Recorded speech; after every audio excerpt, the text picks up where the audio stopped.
नमस्कार दोस्तों, मैं विनय दुबे मुंबई से। दुमका के अंकिता सिंह मामले में आगे क्या हुआ? बहुत सारे लोगों के मन में ये सवाल है कि अब उस केस की क्या स्थिति है।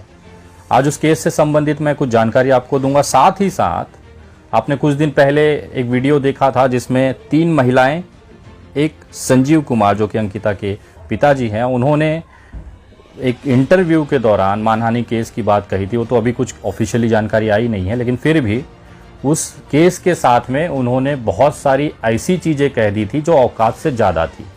विनय दुबे सामने आ जाता तो मैं ये कर देता, वो कर देता, वापस नहीं जाता। महिलाएं तो उससे ज़्यादा उग्र। एक मैडम तो इतना प्यारी प्यारी बातें बोल रही थी, उनको दिल इतना खुश हो गया मेरा देख के। मैंने सोचा उनको तो मुंबई हम ले आएंगे। से मिलो, हम लोग तीनों से मिलो। तुम आओ, तुम आओ, तुम आओ।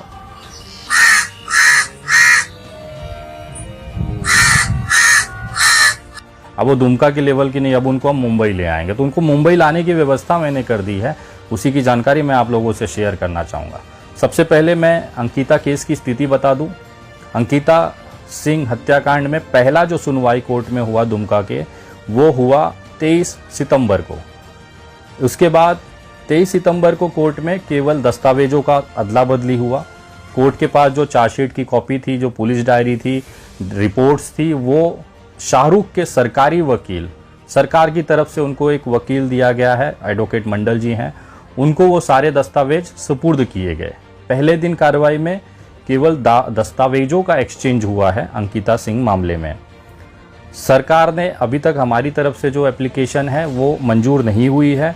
जिस दिन हमारी एप्लीकेशन अधिवक्ता के तौर पे, एडवोकेट के तौर पर मंजूर कर ली जाएगी अदालत द्वारा, तो ऑफिशियली निशांत वर्मा जी इस केस की जो बहस है कोर्ट के अंदर, जो पूरा प्रोसेस है, वो निशांत वर्मा जी करेंगे। फिलहाल अभी एडवोकेट मंडल जी इस केस को देख रहे हैं। सरकार की तरफ से दिया हुआ शाहरुख को वकील हैं, तो हम उनका जो भी प्रोसीडिंग है उनका सम्मान करते हैं। दूसरी चीज़, अब अगली जो तारीख पड़ी है वो 27 तारीख पड़ी है। 27 तारीख को क्या होना है? चार्ज फ्रेम किया जाएगा। जहाँ तक मुझे लगता है चार्ज फ्रेम ये होता है कि ये हमारे पास जानकारी आई, ये धाराओं में चार्ज फ्रेम किया जा रहा है, उसमें हम मंजूरी ले रहे हैं कि इस पे अब हम आगे सुनवाई करेंगे। तो चार्ज फ्रेम की प्रक्रिया होगी। हमारी तरफ से मैं रिक्वेस्ट करूँगा मंडल साहब को कि अगर डिस्चार्ज भी अगर वो फाइल कर सकें तो बहुत अच्छी चीज़ होगी। लेकिन साथ ही साथ हम लोग इस समय जो पॉस्को एक्ट है इसमें लगाया गया है। आपको याद होगा मैंने कुछ दिन पहले एक वीडियो बनाया था अंकिता के लिए कि क्या अंकिता गर्भवती थी। सवाल था मेरा ये कि क्या वो गर्भवती थी। एक वहाँ की जो स्वास्थ्य कर्मचारी है उसकी ऑडियो भी मैंने उसमें जोड़ी थी। एक शंका थी, दोनों को भी शंका थी, उस स्वास्थ्य कर्मचारी को भी शंका थी, मुझे भी शंका थी, जो मैंने आप लोगों तक पहुँचाया। ये इसलिए पहुँचाया था क्योंकि जो पॉस्को एक्ट होता है, एक्चुअली पॉस्को का मतलब ये होता है कि जो नाबालिग बच्चियां होती हैं, जो 18 साल से नीचे की बच्चियां होती हैं, उनके साथ कोई भी शारीरिक तौर पर, सेक्सुअल तौर पर कोई भी अगर अब्यूज़ होता है, कोई भी गलत हरकत उनके साथ होती है, तो उस पर कार्रवाई, उस बच्चियों को संरक्षण मिले, इसके लिए पॉस्को बनाया गया था। ये तब होता है जब उस बच्चियों के साथ शारीरिक तौर पर, सेक्सुअल तौर पर अब्यूज़ किया जाए या कुछ हरकतें ऐसी की जाए जिससे उनकी अस्मिता को, उनके शरीर को दिक्कत हो। ये पॉस्को का मतलब होता है। मैं बस ये कंफर्म करना चाह रहा था क्योंकि मैं भी जब ये अदालत में मामला रखूंगा तो मुझे अंकिता के भी पक्ष का जवाब चाहिए था। आप जानते हैं मैं उनके परिवार के पास नहीं गया था, जाने की कोई ज़रूरत नहीं थी क्योंकि सारी चीज़ें मेरे पास, उनकी जो बयान थे, कम से कम 50 वीडियोज़ उन्होंने इंटरव्यू दिए, सारी चीज़ें मेरे पास रिकॉर्ड पे है। जब अंकिता के पिताजी से मुझे ये सुनना था कि क्या अंकिता और शाहरुख के बीच में कोई शारीरिक संबंध थे, इसको लेकर जिस तरह से वो मानहानि की तरफ जा रहे हैं, स्वागत है उनका, जाना चाहिए क्योंकि कानून सबके लिए ओपन है, दरवाजे ओपन है, मेरे लिए भी हैं, उनके लिए भी हैं, तो उनका स्वागत करता हूं अगर वो कोर्ट जाकर मानहानि मुकदमा करते हैं तो। दूसरा चीज़, मुझे उनके मुंह से ये जानना था कि क्या इस तरह की कोई हरकत शाहरुख ने अंकिता के साथ की है।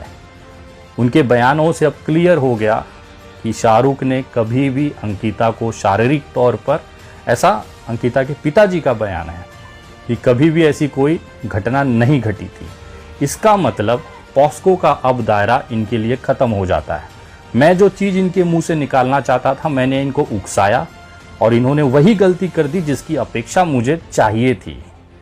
ये चीज़ मैंने जानबूझकर सोशल मीडिया पे रखी ताकि मुझे पता था इससे उनके परिवारों को थोड़ी सी तकलीफ होगी और वो जो हकीकत है वो बाहर लाएंगे। मुझे उनका बयान चाहिए था इस मामले पर, गर्भवती मामले पे। तो मैंने अपना दिमाग लगाया और अंकिता के पिता के मुंह से वो बयान अपने आप निकला और वो मैंने रिकॉर्ड करके अब अदालत में उसको हम पेश करेंगे कि जब उस लड़की के साथ सेक्सुअल तौर पर कोई हरकत नहीं हुई है तो आपने पॉस्को कैसे लगाया। दूसरा, हमारी सबसे मजबूत केस के लिए सबसे मजबूत जो पॉइंट है वो अंकिता के पिता ने स्वयं उन्हें मुझे दे दिया। धन्यवाद संजीव कुमार जी। अब आते हैं दूसरे मसले पर। उस वीडियो में जिस तरह से धमकियां दी गई विनय दुबे को, जिस तरह से वो महिलाएं जो थी उग्र थी, मैं तो बहुत क्यूट सी मैं तो बहुत अच्छी तरीके से, वो एक महिला थी जो बहुत उग्र थी, इतना प्यारी प्यारी बोली, मेरे को तो दिल पे लग गया। मैं बोला हाय, आपकी बातें इतनी दिल पे लगी हैं, इतनी प्यारी प्यारी बातें आपने की हैं, तो आपको तो मुंबई लाना चाहिए। मेरे दिमाग में इच्छा जागी कि नहीं, इस महिला को हम मुंबई लाएंगे और इनका सम्मान करेंगे। तो मैंने व्यवस्था कर दी। मैंने 24 तारीख को, आपके स्क्रीन पे जो दिख रहा होगा, 24 तारीख को मैंने एक ईमेल महाराष्ट्र के मुख्यमंत्री गृह मंत्री को किया। ये तो धन्यवाद है महाराष्ट्र सरकार का कि मेरी बातों को तुरंत संज्ञान में लेते हैं, क्योंकि महाराष्ट्र की जो चीज़ें होती है उसमें मैं बहुत सक्रिय रहा हूँ हमेशा से। तो मेरी बातों को गंभीरता से वो लेते हैं।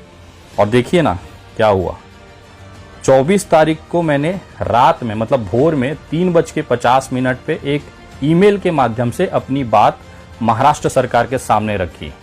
ये महिलाओं ने सार्वजनिक तौर पर वीडियो के अंदर चप्पल से मारने और बाकी चीज़ें मुझे धमकी के तौर पर दी हैं, क्योंकि विनय दुबे महिलाओं पे हाथ नहीं उठाता, महिलाओं को गाली नहीं देता।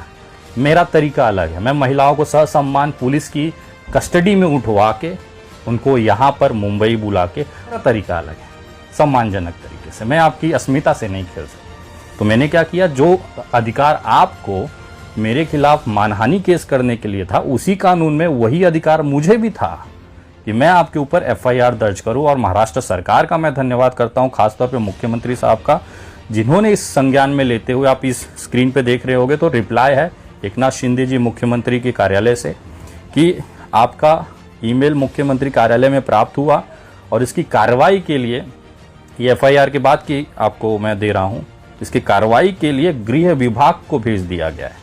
अब गृह विभाग की तरफ से मुझे दूसरा मेल आया जो मैं यहाँ पे नहीं दिखा सकता, क्योंकि आरोपी भाग जाते हैं। ये कैसे होते हैं ना, चुटपुइया नेता हैं, गली कुचे के नेता हैं। अब इसमें आरोपी कौन कौन है, जरा मैं डिटेल आपको बता दूं। इसमें सबसे पहले आरोपी जो मैंने बनाया है वो है संजीव कुमार, अंकिता के पिता को। जिस तरह से वो मुझे देख लेने की धमकी दे रहे थे, जिस चीज़ों को, मैंने कभी आपको गलत शब्द नहीं कहा। अंकिता की सच्चाई मैंने देश के सामने लाना था। आपके चाहने से शाहरुख को फांसी नहीं होगी जब तक अदालत में सबूत, गवाह और सारी चीज़ें मैच न कर जाए।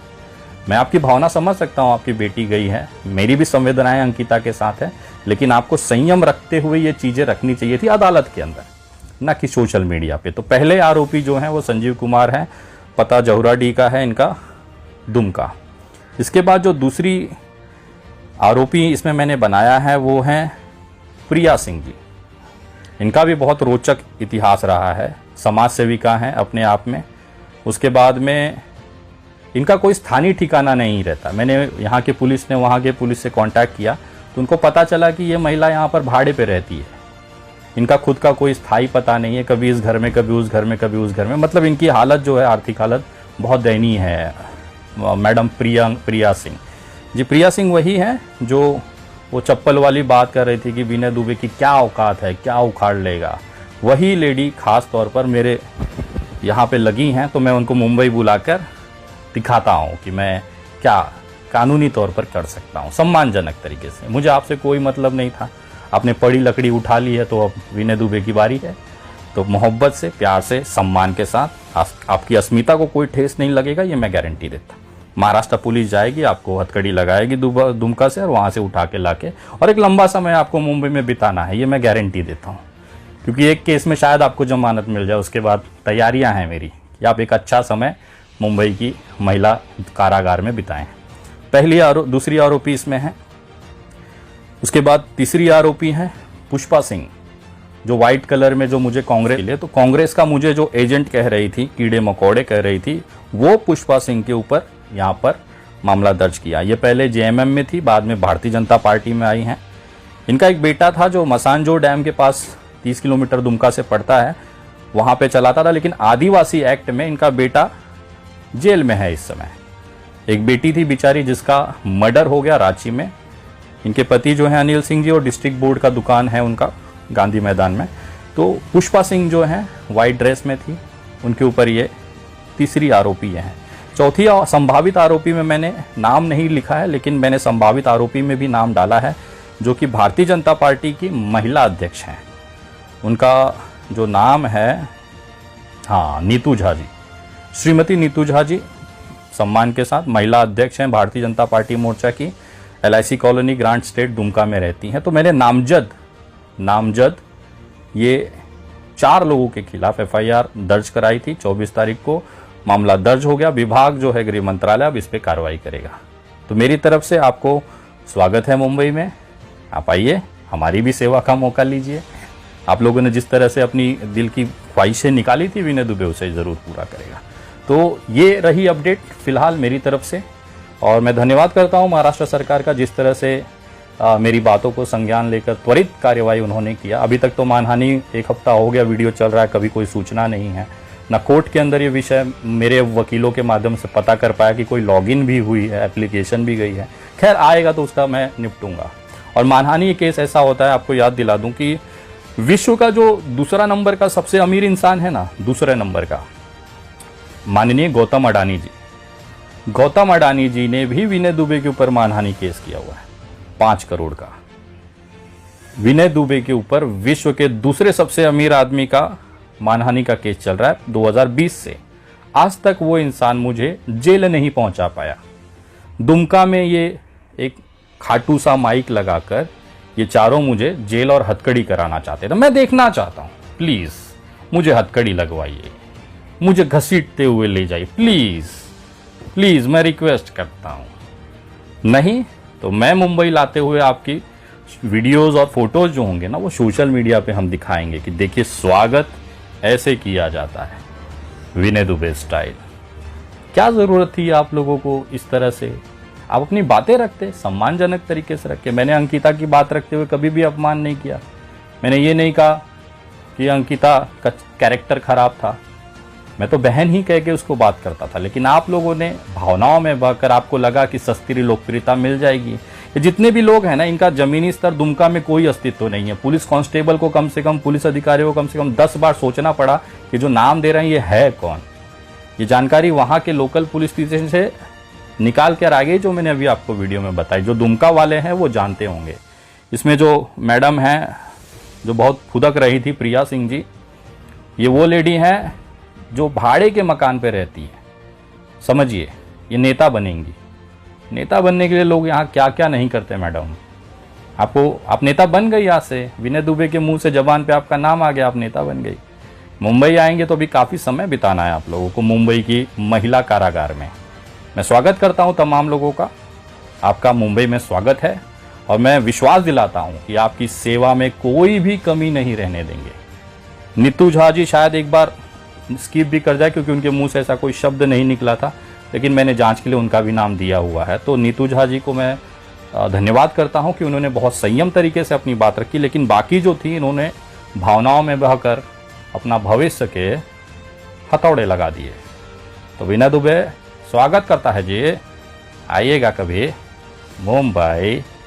जय हिंद, जय महाराष्ट्र।